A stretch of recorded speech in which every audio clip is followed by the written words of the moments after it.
Oh yeah, look at that. That's beautiful.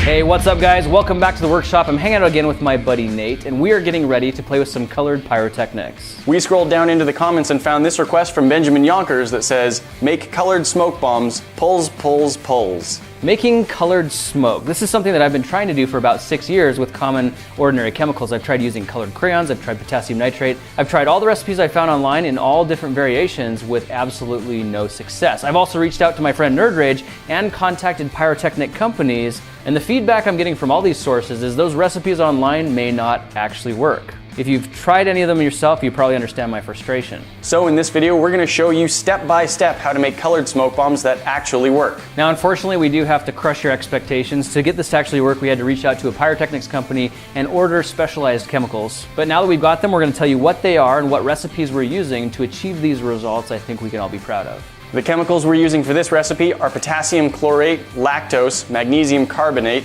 industrial dyes, and good old-fashioned baking soda. Now, I got my potassium chlorate and lactose from a pyrotechnic supply company. You can synthesize potassium chloride, however, it's not very easy or practical to do at home. Now, lactose, on the other hand, you've heard of people being lactose intolerant, and that's because lactose is extracted from cow's milk. That's where this stuff came from. How does this stuff taste? It's a little bit sweet, but I wouldn't recommend eating it by itself. I wonder if you can mix it with water and make milk. Magnesium carbonate is an inorganic salt that's obtained by mining a mineral called magnesite. So this stuff feels kind of like powdered sugar, but it's even lighter and less dense. The industrial dyes you see here came from a company called Walrus Enterprises. Now, they deal on massive scale. They're used to dealing in 50 pounds or more. So for me to get 1 pound samples, it was very difficult and very expensive, but here they are. And of course, household baking soda, which you can pick up at the grocery store. So before we color our smoke, the plan is to make a double batch of all the white ingredients, and we'll separate those into 6 different piles. Then we'll measure out the dyes and add those to the 6 different piles, giving us our different colors, in theory. So that'll give us 6 different samples to play with so we can test whether or not they're even gonna work.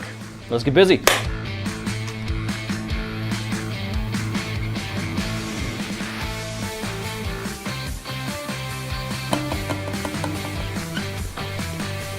So here we are, guys. We have 128 grams of our smoke composition base. The recipe that we used was 27% potassium chlorate, 18% lactose, 16% magnesium carbonate, and 3% baking soda. So what we're gonna do now is divide this white powder into 6 different piles, just over 21 grams each. Then we're gonna measure out 12 grams of each of the colored dyes, mix those in, and theoretically, we should get some colored smoke.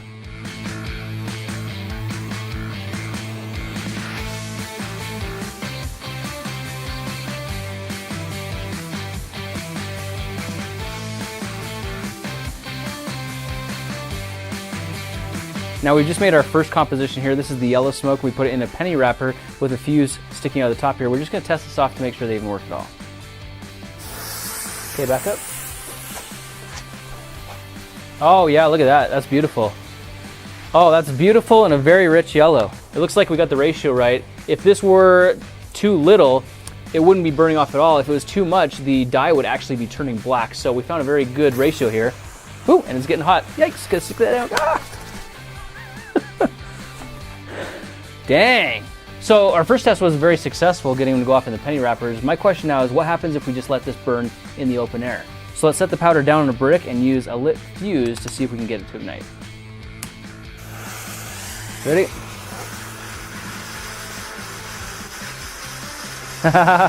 The fuse just kind of blows it away. Whoa!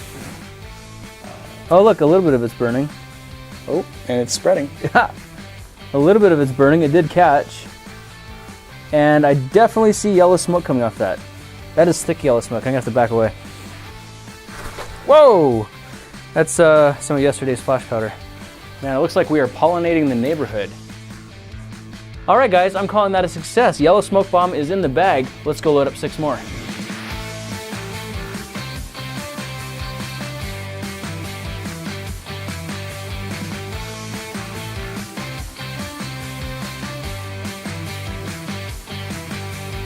All right, guys, update. Now that we know that our test smoke bomb worked, we divided all the powder up into tubes and we got 21 different smoke bombs. That was enough for 3 from every color, and we had a little bit extra, so we have 3 that are all of the colors mixed together. So now that we know these things work, there's only one thing left to do. That's to take them outside, line them all up, and light them off at the same time so we can see how all the colors work together. So outside, we're gonna set off a test blue smoke grenade, just so we can see which way the wind is blowing, and then we've got a whole lineup we're gonna set off all at once.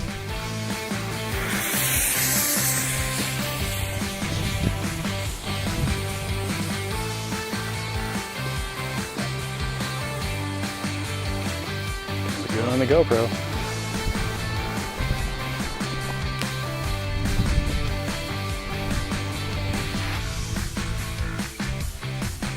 So that was kind of interesting. We had all kinds of different colors there. We had like violets, blues, a little bit of gray smoke, but I'm calling that a success because it was colored. So let's go ahead and get the whole lineup and light them off at once.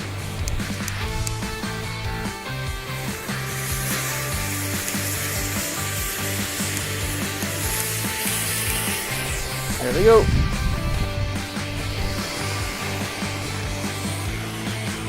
They're all kind of going the wrong way. Let's look at that there.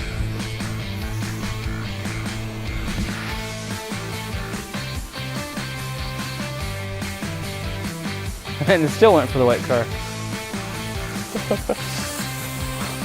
That looks pretty cool. All right, so that first test didn't really work out so well. We actually lined everything up so the smoke was blowing right in line with each other. So this time we've offset it a little bit. We should get a little bit better flow.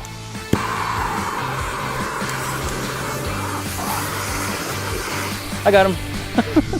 That's why we have a backup. Oh, that's pretty. The red has Wow, that's beautiful. orange in it.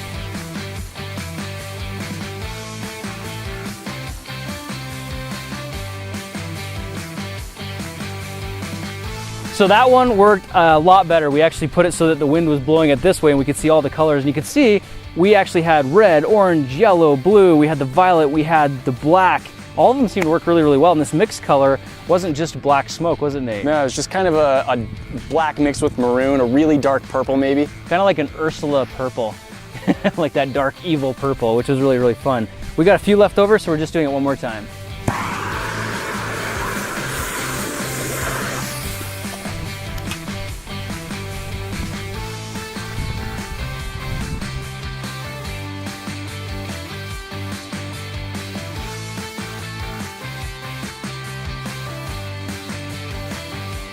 So from our experiences so far, guys, it looks like these are working every single time. We're getting very consistent colors. We've got thick smoke. Everything looks really good.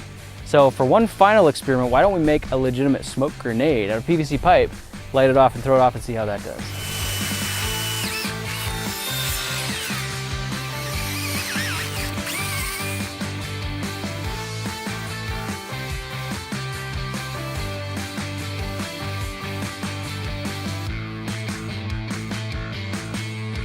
So update, guys, we just made some really cool looking smoke grenades. Each of them are a different color and there's quite a bit of composition, so they should burn a little bit longer. I'm thinking these will actually be safe to hold onto the bottom of it before it heats up too much. So I'm gonna try that. I'm gonna hold this in my hand, light it off, and watch the smoke waft off and observe the results.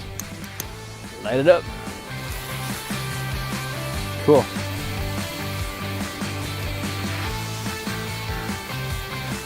Moment of truth. Is it going to work?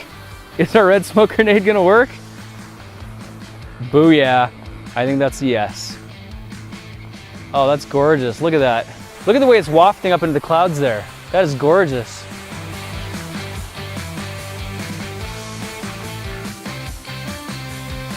You know what else I'm thinking is you could probably throw this thing like smoke grenade style and just like have it roll into a building if you're playing airsoft or paintball. Wouldn't that be an epic smoke grenade? I'm gonna go get that before it stains us. It's still going. That was awesome. We got 3 more. Let's light another one.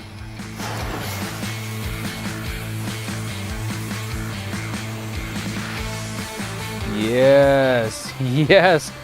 Wow, mine's spitting off little There's the green. yellow That's got spitting some good fountains. green. That is actually pretty so cool. Is the blue. Look at that. Is it getting hot? No. Whoa, that's beautiful. Let's interchange them. Let's mix them like this. That's getting toasty. Ooh, yep, it is. That was amazing.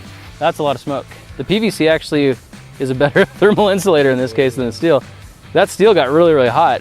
The PVC worked out really nicely though. I can hold this and it's actually really cool to the touch. The steel, on the other hand, you gotta like play hot potato with it. That is quite warm to the touch. What would have been cool is if we would have juggled these while they were blowing smoke. That would have been epic. In any case, I think we got a pretty good show. We learned something here. We got colored smoke to work. I'm calling that a success. So there you have it, guys. That's how you use potassium chlorate, lactose, a little bit of baking soda, and some colored dye to make yourselves some colored smoke. The right way, the way that actually works. And a huge shout out to our friend Benjamin Yonkers for putting this suggestion down in the comments below. You can go check your YouTube inbox, Benjamin. We're sending you 25 bucks. We've got a lot of materials left over, so if there's anything you want to see us do with it, tell us about it in the comments. That's right, and thanks for joining us for this experiment today, guys. We'll be looking for you in the next one. Talk to you then. Oh, look at that. You can actually see like all the ash left over on the inside. I wonder if that means these could be reusable. Whoop!